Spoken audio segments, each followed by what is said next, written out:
E aí, pessoal do YouTube, sejam bem-vindos a mais um vídeo nesse canalesco Capivarento. E no vídeo de Prepara teu Coração que eu vou trazer como anda Faustino Ouro, que vem jogando um torneio fortíssimo, terrível torneio do nível de dificuldade está aí. Eu quero mostrar pra vocês os detalhes. Vou trazer uma partida que o Faustino jogou contra o Daniel Darda, fortíssimo e terrível grande mestre da Bélgica, de 2.652. Não deixem passar isso despercebido. Um jogador 2.650 alto como esse daqui é uma coisa, assim, implacável e sagaz. E eu quero trazer essa partida analisada, com um pouco mais de profundidade, também em relação aos temas estratégicos. Rafael, sempre tenho dúvida. Como que se aprende estratégia? É assim, olhando partidas, pegando coisas específicas, momentos importantes, para que a gente possa, claro, mudar a nossa forma de pensar quando a gente tá jogando xadrez. E essa partida, ela traz justamente isso. E eu quero mostrar pra vocês dentro do detalhe o que tá acontecendo aqui. E mais, o Faustino não tá indo bem dentro desse torneio, jogando com esses jogadores tão fortes e tão perigosos. E eu quero mostrar pra vocês as dificuldades que ele tá vivendo e como, claro, ele deve estar olhando isso e aprendendo com isso. E vamos aprender junto com ele nesse processo de evolução. Mas eu aviso, te segura na cadeira, prepara a pipoca, usa a luta. E o xadrez sempre será agora.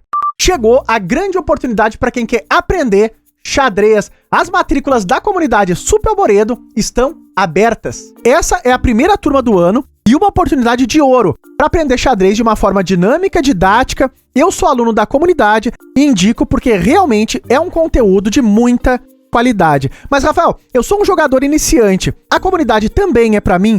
Claro e com certeza. O objetivo é ensinar xadrez, conceitos importantes para que tu possa aprender e evoluir da forma correta e desde o início. Além de ter acesso a todo o método de treinamento do Sup e da Júlia, tu ainda vai ter acesso a aulas, criando teu repertório de pretas, de brancas, cursos de Siciliana Dragão, derrotando as sicilianas, derrotando a francesa, como se preparar para torneios, tudo que o Sup aprendeu com o Dvoretic, erros que impedem a tua evolução no xadrez e muito mais. E tu vai ter acesso também aos novos conteúdos que vão ser criados nesse primeiro semestre, como abertura catalã, finais que todos os jogadores devem conhecer, cursos de anti-sicilianas, como melhorar a estratégia e, novamente, muito mais. E para participar é muito fácil, é só clicar no link que tá aqui na descrição, entrar no grupo do WhatsApp, que no dia 3 de março tu vai receber o link para fazer parte da comunidade. Não fica de fora dessa, que isso não pode ser mal, jamais. Uhul!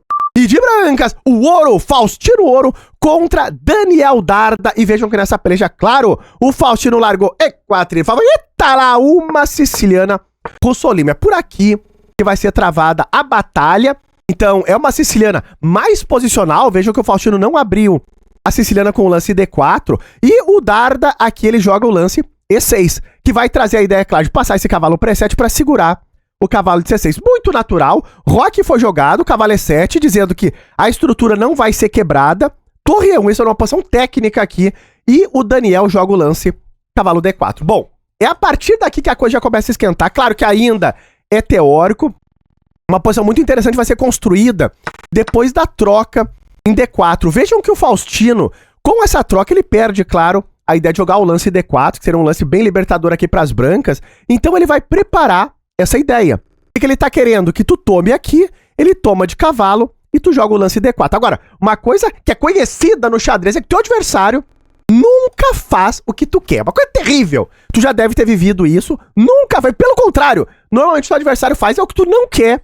E é isso que o Daniel vai tentar fazer aqui com o Faustino Ouro. Ele joga o lance A6, vai dar um toque no bispo. O bispo F1 é natural. Ainda aguardando essa tomada, só que aqui o grande mestre da Bélgica joga o lance cavalo C6, segurando o ponto de D4 e ainda, claro, é uma posição técnica. Vejam que tu não quer tomar porque veio um bloqueio agora em D4, tu não vai conseguir jogar o lance. Então o Faustino joga o lance B4, preparando a ideia de bispo B2, A3, para tomar esse peão e forçar que as pretas façam essa decisão de tirar o peão de D4. Bispo D6 jogado aqui pelas pretas, desenvolvendo. Bispo B2, agora realmente ameaçando tomar o peão de D4. Mesmo que isso custe cair o peão da ala, eu tô te chamando um peão do centro. E aqui o Daniel, então, ele toma em C3. A posição tá sendo construída, a gente vai chegar já já no momento estratégico mais importante dessa partida, porque aqui, bom, eu gostaria de tomar de cavalo, mas também não posso, porque eu tô perdendo o peão de B4, então vem a tomada de peão, que é necessário.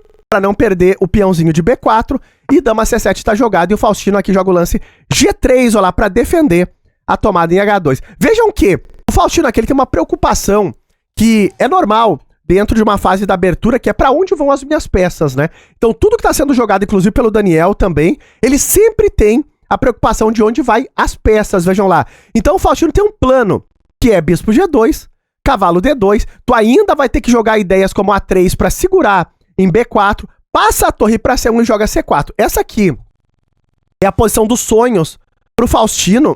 Então, mesmo quando tu tá jogando uma partida relâmpago, tu pode pensar, né, nesse tipo de setup, para onde as minhas peças vão e o que eu preciso fazer nos próximos lances. Então, esses são os lances que o Faustino tem que fazer. Ao mesmo tempo, claro, as pretas também têm as suas ideias, né? O Daniel vai ter que, em algum momento, tirar o bispo de B7, proteger o rei dele, passar a torre para D8, quiçá preparar um D5. Então, é isso mais ou menos que tá acontecendo aqui. Bom, o Daniel nesse momento faz o roque e o Faustino joga o lance cavalo D2, seguindo com a ideia dele de preparar bispo G2, C4, primeiro tem que jogar um A3 para não perder em B4, B6 está jogado para desenvolver, e aqui eu considero o lance mais importante dentro dessa partida, porque o Faustino, ele joga o lance F4.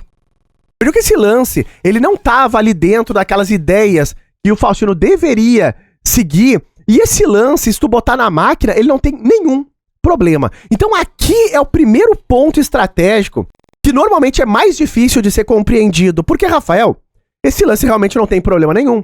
O Faustino vai começar uma avalanchezinha, ele pode preparar a ideia do E5. Porém, contudo e entretanto, esse lance, do ponto de vista posicional, ele tem um único problema. Qual, Rafael? O rei das brancas, ele fica vulnerável de uma maneira de longuíssimo prazo.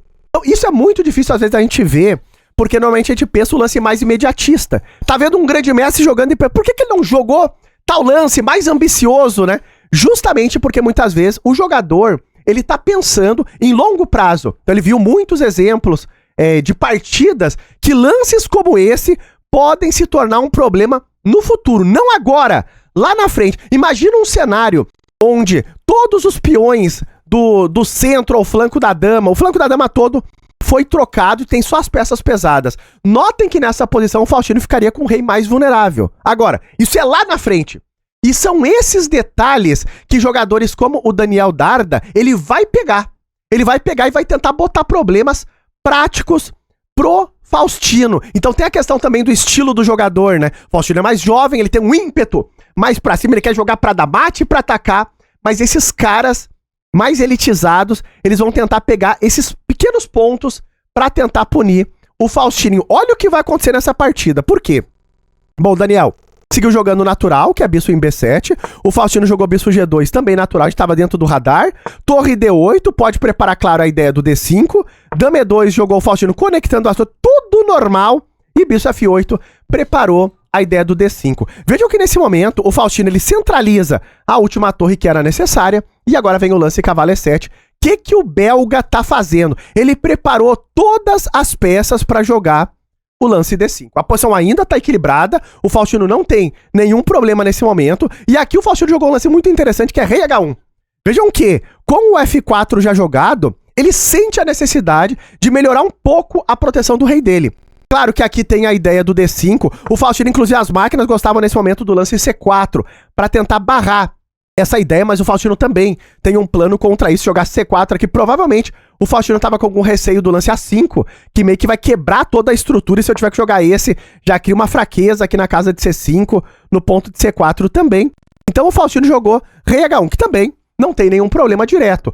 O Daniel jogou o lance D5, que era a ruptura que ele preparou, e a ideia do Faustino é rebater D5 com C4, e o plano do Faustino é que ele consegue estabilizar muito mais o flanco da dama nessa situação, porque veio a troca em C4, cavalo C4, e agora o lance cavalo C6. Porque, claro, o Faustino tá ameaçando o bispo E5, o cavalo tá ciscando, tá incomodando ali o peão de B6, o Daniel jogou agora cavalo em C6, olha lá, segura E5 e ameaça B4, e depois de A3 segurando o peão, vem aqui o lance B5, e vejam que o Faustino conseguiu estabilizar muito melhor esse flanco da dama. E a gente vai chegar agora um dos momentos mais importantes, porque o Faustino joga o lance cavalo E3, claro, defende o cavalo dele, A5 tá jogado, e nessa posição, a ideia do Daniel é desmantelar completamente o flanco da dama. Vejam que tem também um peão caindo aqui em B5. O Faustino vai tomar esse peão. Primeiro ele troca um parzinho de torres, toma em B5 e vem a troca completa do flanco da dama.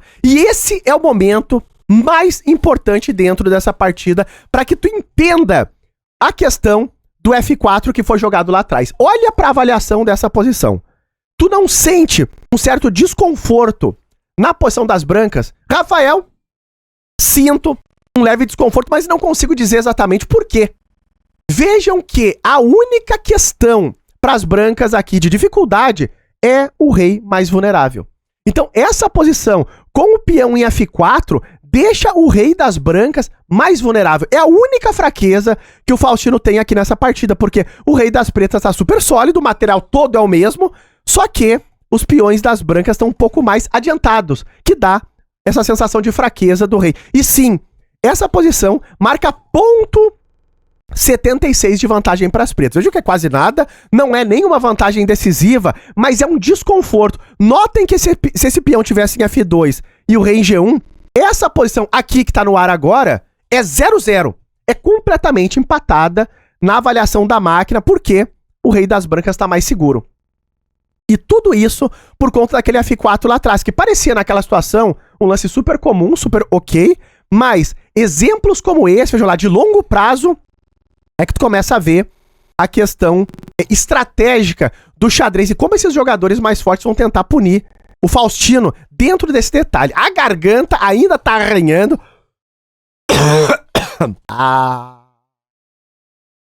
Rafael, entendi. Como segue a partir daqui? Qual a estratégia das pretas? Bom, o Daniel, aqui ele vai tentar, claro, punir essa fraqueza do rei vulnerável. Olha como isso vai acontecer. E claro, quando tu for jogar teu jogo, pensa duas vezes antes de sair estourando o teu rei desse jeito. Esses pontos estratégicos são importantes e relevantes antes de uma partida. Vejam lá, o Faustino jogou bispo P5, agora dama C8. Aqui, as pretas vão tentar manter as peças. Claro, torre B1, olha lá, ameaça tomar aqui, trocar duas por uma. O Daniel dá-lhe um toque na dama e agora vem o lance, torre D3. Vejam lá, vejam como as pretas vão tentando, claro, incomodar essas peças que aqui, se esse peão tivesse em F2, o cavalo estaria sólido, defendido, ao passo que aqui ele tá solto. São pequenas coisas, vejam lá. Cavalo F1 tá jogado, defendeu o cavalo. Cavalo C6 dá-lhe um toque aqui e um toque lá. E o Faustino joga dama C7. E esse é outro momento importante, porque, claro, se tu trocar aqui, a posição vai secando, ainda tem o desconforto do rei, mas o Daniel, ele toma em E5, que bota mais uma pimenta na posição pro Faustino, porque aqui ele tem que tomar de dama. Notem que se ele troca as damas, ele agora tem a estrutura quebrada e as pretas estão com um par de bispos, então ainda mais dramático essa situação. Então veio a tomada de dama e sim, as pretas aqui conseguem mais uma pequena vantagem estratégica. Qual, Rafael? Além do rei das brancas estar mais vulnerável, as pretas têm um par de bispos. Então isso também potencializa, é mais um pontinho ali a favor. Vejam como a posição vai se complicando com o passar dos lances. Dama C4 jogada agora pelo Daniel. Dama B2, o Faustino vai tentando se reagrupar, se reorganizar. Torre em C3, olha lá, já preparando para invadir a sétima fileira. O Faustino aqui jogou o cavalo D2, dá-lhe um toque na dama e defende o torre C2. Dama em C5 de novo, ameaçando essa ideia. E cavalo F3, não tem muito como impedir. O cavalo vem mais para cima. Foi jogado agora o lance bispo D3, dá-lhe um toque na torre e prepara de novo, com mais intensidade ainda, o lance torre C2, além de atacar o peão de E4. Torre em E1, segurando o centro. E agora, antes de executar esse tipo de ideia, vejam que o Daniel, ele joga com calma, ele dá um arzinho pro rei dele não tomar nenhum tipo de mate ali do gavetão. E nesse lance foi jogado dama D2 e agora bispo B5, seguido do lance H3, onde o Faustino traz a ideia de tentar deixar o rei dele um pouquinho mais seguro. Então o rei em H2 pode ficar um pouquinho mais seguro e é desconfortável demais jogar esse tipo de posição. Vejam que depois de tudo isso, pressionando, ameaçando torre C2, chega o lance torre C2 e aqui a posição das brancas já vai entrar em colapso, olha lá. Dama E3 tentou o Faustino, dama B4, claro, as pretas não podem trocar as damas nessa posição, porque manter as damas é muito mais benéfico para tentar atacar o rei vulnerável. E aqui, diante de tanta pressão desagradável de jogar o tempo todo, o Faustino comete um erro. Em algum momento isso ia acontecer. São muitos problemas para te ficar lidando o tempo todo. E aqui o Daniel, ele encontra um golpe tático, que é a torre C3, onde vem o ataque na dama, vem o ataque indireto no peão de G3, tem um raio-x nessa torre e a ameaça de bispo C5 botando o cavalo na cravada. Vejam que o Faustino jogou dama D2. Se tu jogar dama F2, que parece mais natural, segurando aqui, tu já leva essa cravada e aqui tu vai perder uma peça. É matemático, não tem o que fazer. Tu pode tentar a torre D1 pra segurar, mas agora vem o lance de torre D3. E no final, se tu troca, tu cai na cravada e vai perder uma peça. Não vai ter como salvar. É mais ou menos o que vai acabar acontecendo nessa partida, porque o Daniel jogou esse, o Faustino jogou dama D2, e agora vem o torre D3 do mesmo modo. Vejam que ataca a dama, ataca o cavalo também. Tem clara a proposta da troca das damas, o Faustino trocou. Só que agora tá caindo a torre, tá caindo o cavalo. Chegou o momento onde acaba caindo uma peça.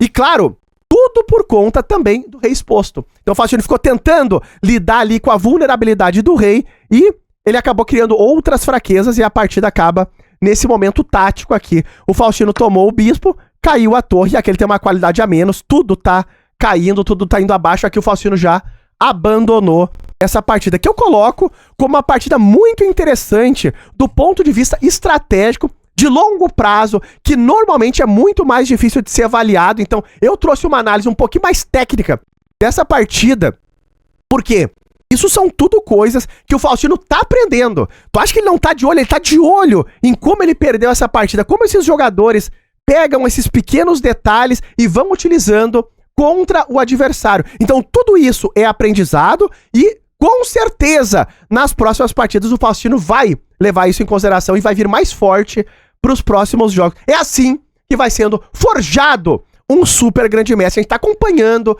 essa trajetória do Faustino, mesmo com as derrotas que ele vem sofrendo nesse momento. E tá no ar a pressão dessa peleja. Olha lá, o Faustino jogou super bem, próximo de 90% de pressão. Vejam que o Daniel jogou com uma máquina assustadora, 94,6, tá claríssimo. E esse aqui é o momento mais marcante do jogo. Vejam como as máquinas, elas não vão conseguir te ajudar em relação a compreender nada sobre estratégia. Porque o lance F4, a máquina não considera nenhum erro. Vejam lá, mas do ponto de vista estratégico, esse aqui foi o lance mais perigoso dentro dessa partida, que o lance que levou o Faustino a essa derrota. E os computadores, se não for um erro que entrega uma peça, entrega um peão, ele não vai criticar essa jogada. Então, para que tu entenda temas estratégicos como esse, tu mesmo vai ter que raciocinar, pensar, refletir sobre o que levou a derrota dentro dessa partida. E tá lá, eu trouxe isso mais no detalhe. Espero que vocês tenham gostado e vamos seguir de olho como tá o Faustino nessa trajetória rumo a se tornar um grande mestre. Vamos acompanhar isso no detalhe. Se tu gostou do vídeo, não esquece de likear e até os próximos vídeos!